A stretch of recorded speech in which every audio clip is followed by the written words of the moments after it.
good afternoon to you all. Hello. Okay. आज हम लोग हिंदी व्याकरण का लेसन 4 पढ़ेंगे। अलंकार। अलंकार जो शब्द है वो 2 शब्दों से मिलकर बना है, अलम प्लस कार। अलम प्लस कार। अलम का मीन्स होता है, अलम का अर्थ होता है सजावट या आभूषण। जिस तरह जो महिलाएं हैं अपने को संवारने के लिए आभूषणों का प्रयोग करती हैं, उसी तरह काव्य को संवारने के लिए अलंकार का प्रयोग किया जाता है। अलंकार के द्वारा काव्य को संवारा जाता है, उसको आकर्षित बनाया जाता है। तो अलंकार किसे कहते हैं? काव्य की शोभा बढ़ाने वाले तत्वों को हम अलंकार कहते हैं। अलंकार के 2 भेद होते हैं।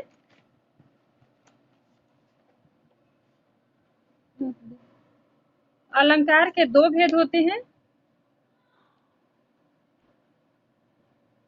शब्दालंकार और अर्थालंकार। शब्दालंकार, अर्थालंकार। तो शब्दालंकार के 3 भेद होते हैं, यमक, अनुप्रास और श्लेष। और अर्थालंकार के मतलब अर्थालंकार के 11 के आसपास जो है वो भेद होते हैं, लेकिन आपके जो क्लास में 5 दिया हुआ है, तो आपकी क्लास में 5 अर्थालंकार दिए हैं, इसी को हमको पढ़ना है। उपमा, रूपक, उत्प्रेक्षा, उत्प्रेक्षा, मानवीकरण और अतिशयोक्ति। तो शब्दालंकार और अर्थालंकार, अलंकार 2 प्रकार के होते हैं। तो शब्दालंकार किसे कहते हैं? किसी कथन में शब्दों के कारण जहाँ पे चमत्कार उत्पन्न होता है वहाँ शब्दालंकार होता है। यानी शब्दों के कारण जहाँ पे चमत्कार उत्पन्न होता है काव्य में, वहाँ शब्दालंकार होता है। और जैसे यहाँ पे है, जैसे यहाँ पे राकेश की चांदनी यमुना के जल पर चमक रही थी, ऐसे कहेंगे तो ठीक नहीं लगेगा। तो इसको हम अलंकार में कैसे कहते हैं? चारु चंद्र की चंचल किरणें चमक रही थी, खेल रही थी जलथल पे। चारु चंद्र की चंचल चांदनी चमक रही यमुना जल पर या जलथल में, इस तरह। और यहाँ पे है, पति को छोड़कर और कोई वरदान ले लो। ये कहना है तो हम काव्य में कैसे कहते हैं कि अलंकार उत्पन्न हो जाता है? वर को छोड़ और वर ले लो। तो यहाँ पे वर 2 बार आया है, तो एक वर का मतलब है वरदान और दूसरे वर का मतलब है पति। पहले का जो मतलब है पति और दूसरे का जो मतलब है वरदान। तो यहाँ पे शब्द के कारण चमत्कार उत्पन्न हुआ है, ये शब्दालंकार है। यहाँ भी शब्द के कारण चमत्कार उत्पन्न हुआ है, शब्दालंकार है। और यहाँ पे जो ये दूसरे नंबर पे है, उसकी आंखों से आंसू बह रहे थे। तो इसको हमको काव्य में जब कहना होगा तो हम कैसे कहते हैं कि उसमें अलंकार उत्पन्न हो जाता है? सावन के बादलों से उसकी आंखें बरसने लगी। उसकी जो आंखें हैं, जैसे सावन बरसते हैं तो उसी तरह जो आंखें हैं बरस रही हैं, मतलब रो रहा है कोई व्यक्ति, इससे पता चलता है। इस तरह हम लोग काव्य में जब कहते हैं तो चमत्कार उत्पन्न होता है। यहाँ पे अर्थालंकार है क्योंकि अर्थ के कारण चमत्कार उत्पन्न हो रहा है। सावन के बादलों के समान उसकी जो आंखें हैं वो बरस रही हैं।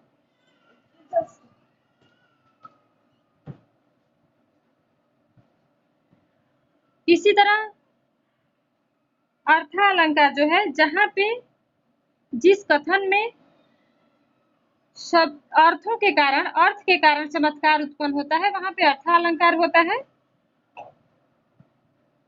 जैसे यहाँ पे है, सावन के बादलों सी उसकी आंखें बरसने लगी, ये अर्थालंकार है। तो शब्दालंकार के 3 भेद होते हैं, अनुप्रास, यमक और श्लेष। तो हम लोग इसको पढ़ेंगे, अनुप्रास को।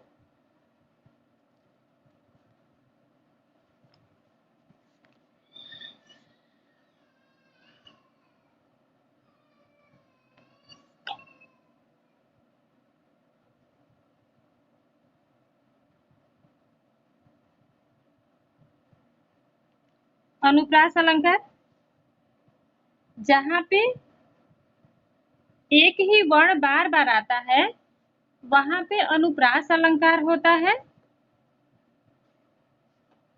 जहां वर्णों की आवृत्ति होती है वहां पे अनुप्रास अलंकार होता है। जैसे यहाँ पे है, सुरभित सुंदर सुखद सुमन तुम पर खिलते हैं, तो स की आवृत्ति हुई है, तो यहाँ पे अनुप्रास अलंकार है।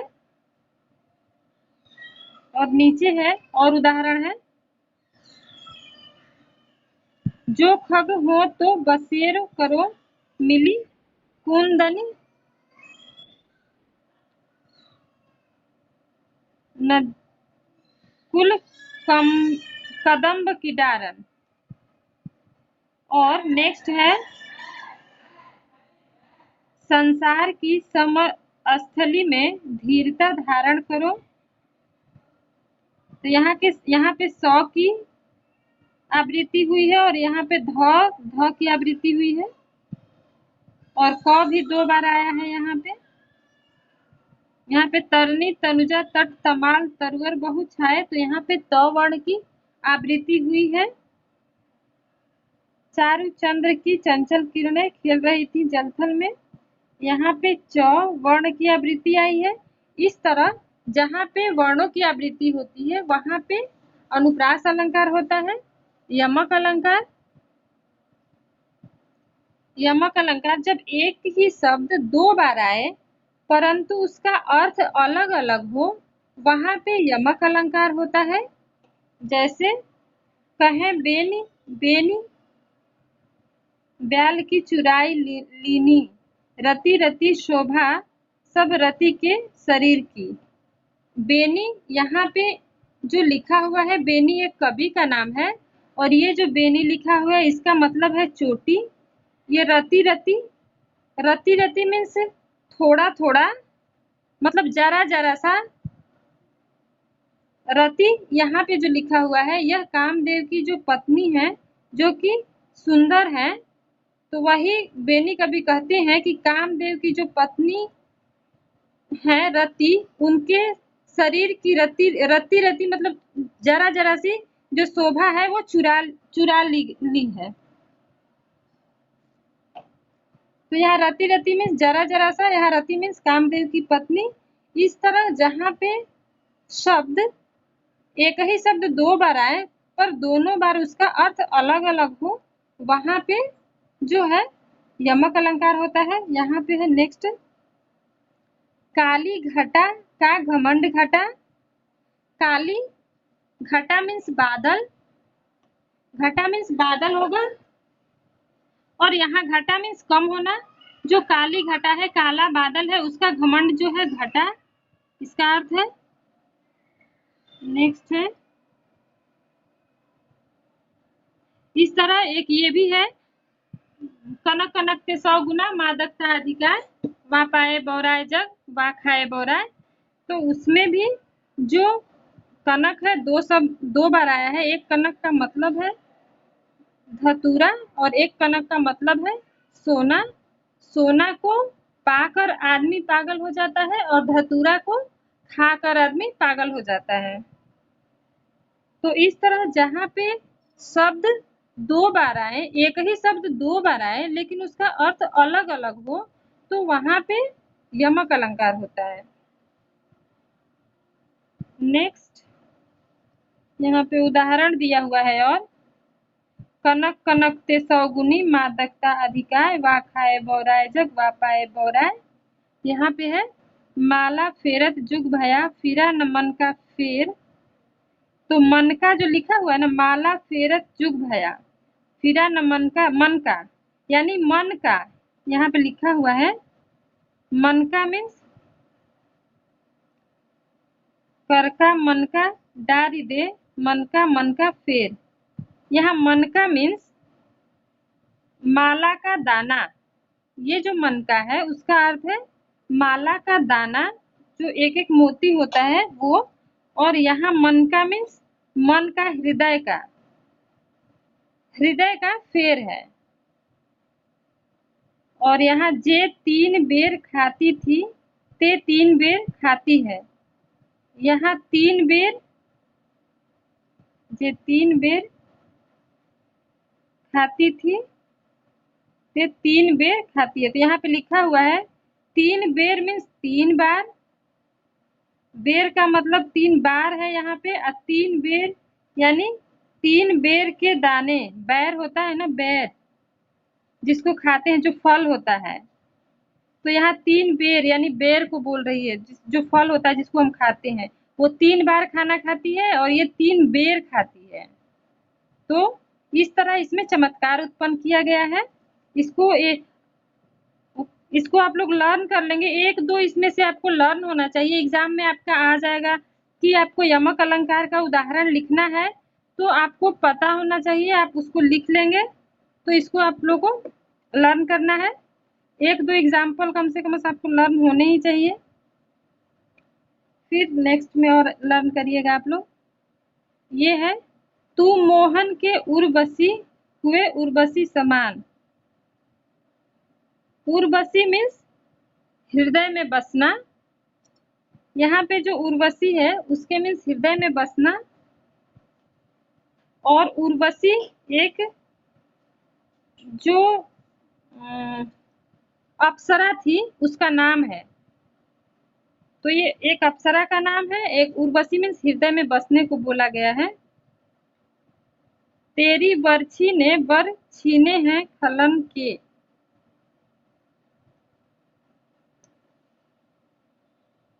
बरछी मीन्स जो कि एक औजार होता है ना, जिससे हम किसी पे हमला करते हैं। और वर छीने मतलब कितने ही लोगों के, मतलब वर मीन्स पति को छीन लिए हैं। तेरी बरछी ने कितने ही लोगों की जान ले ली है। तो इस तरह इसका अर्थ अलग अलग है। बरछी एक शस्त्र है, हथियार है, जिसके द्वारा हम किसी पे हमला किया जाता है। और ये वर छीने, तो इसका मतलब किसी को मारना है। इस तरह यमक अलंकार में शब्द जो है 2 या 2 से अधिक बार आते हैं, लेकिन हर बार उसका अर्थ अलग होता है, उसे हम यमक अलंकार कहते हैं। नेक्स्ट है श्लेष अलंकार। श्लेष का अर्थ है चिपकना, जहाँ शब्द एक बार प्रयुक्त होता है। जहाँ पे शब्द एक बार प्रयुक्त होता है लेकिन उसका अर्थ जो है वो दूसरा आता है। शब्द एक बार प्रयुक्त हो लेकिन 2 अर्थ दे, वहाँ पे जो है श्लेष अलंकार होता है। जहाँ पे शब्द एक बार प्रयुक्त हो लेकिन उसके 2 या 2 से अधिक अर्थ हो, वहाँ पे श्लेष होता है। श्लेष का अर्थ ही होता है चिपकना। एक ही में 2 या 3 अर्थ उसके छिपे होते हैं। तो जहाँ पे शब्द एक बार आए लेकिन अर्थ उसका 2 या 3 हो, तो वहाँ पे श्लेष होता है। चरण धरत चिंता करत चितवत चारहु ओर, सुबरन को ढूंढत फिरत कवि व्यभिचारी चोर। सुबरन का यहाँ पे अर्थ दिया गया है। सुबरन मीन्स होता है। सुबरन के 3 अर्थ हैं। कवि जो है सुबरन का अर्थ कवि जो लगाते हैं अच्छे शब्द। 3 चीज जो 3 लोग हैं, कवि, व्यभिचारी और चोर, जो हैं वो ढूंढते रहते हैं सुबरन को। तो कवि अच्छे शब्दों को ढूंढता रहता है, व्यभिचारी अच्छे रूप रंग को खोजता रहता है, और चोर जो है, सुबरन में सोना, वो सोने को खोजता रहता है। तो सुबरन शब्द एक बार आया है, लेकिन उसका अर्थ 3 बार है। सुबरन मीन्स अच्छे शब्द, सुबरन मीन्स अच्छा रंग रूप, सुबरन मीन्स सोना। तो जो कवि है वो अच्छे शब्द को खोजता है, व्यभिचारी अच्छे रूप रंग को खोजता है, और चोर सोना को खोजता है। इस तरह यहाँ पे सुबरन के 3 अर्थ हैं। यहाँ पे है मंगन को देखी पट देत बार बार, यानी मांगने वाले को देखकर। पट मीन्स होता है वस्त्र, और पट मीन्स होता है दरवाजा। तो मांगने वाले को देखकर कोई दरवाजा बंद कर देता है, और कोई उसको वस्त्र दान देता है। तो इस तरह यहाँ पे भी इसके 2 अर्थ है, शब्द एक ही बार है।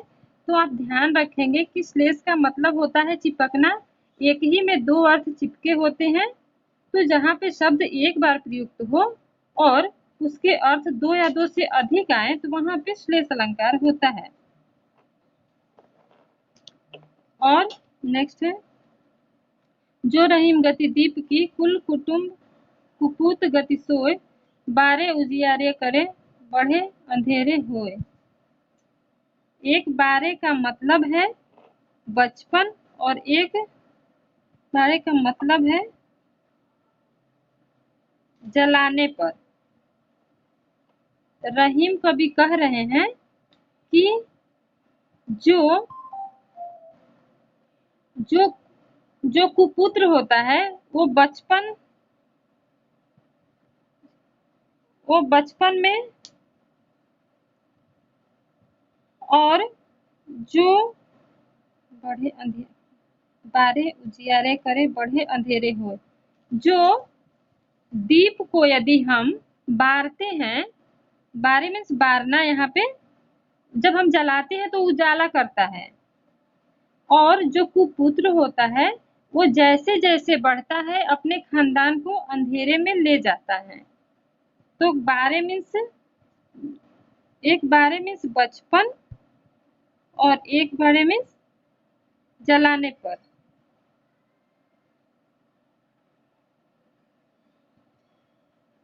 ये बढ़े मीन्स जलाने पर, और बड़ा होने पर बुझाने पर। इस बारे का मतलब है बचपन और जलाने पर। बारे मीन्स बचपन भी होगा, बारे मीन्स जलाना भी होगा। दिया को जब हम जलाते हैं तो बारे यहाँ पे यूज किया गया है। और बाढ़े मीन्स बड़ा होना, और बाढ़े मीन्स दिया को बुझाना भी होता है। ओके, तो इस तरह रहीम कवि कहते हैं कि जो कुपुत्र होते हैं वो जैसे जैसे बड़े होते हैं अपने कुल को अंधेरे में ढकेलते जाते हैं, और बड़ा होने पर बुझाने पर। और दिया को हम जब